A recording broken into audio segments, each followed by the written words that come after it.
Welcome to Shamims voice secret নজর। লাশটা অনেক সময় দেখার পর দীপ্ত ডিউটি অফিসারকে ডাকল। ডিউটি অফিসার দীপ্তের কাছে এলো। দীপ্ত, আপনি বলেছেন ধারালো অস্ত্র দিয়ে হত্যা করা হয়েছে, তো ধারালো অস্ত্রটা কি সেটা কি বের করতে পেরেছেন? মিজান সাহেব।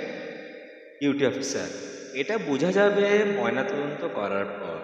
দীপ্ত, ওকে, আমি কিছু কথা বলছি, একটু নোট করবেন প্লিজ। আশা করি তদন্ত করতে সাহায্য করবে। ডিউটি অফিসারের পাশে ডিফেন্সের লোক দাঁড়ানো ছিল। এটা দীপ্ত জানত না। দীপ্ত, প্রথমে গলা টিপে হত্যা করা হয়েছে, এরপর তাকে দা দিয়ে জবাই করেছে।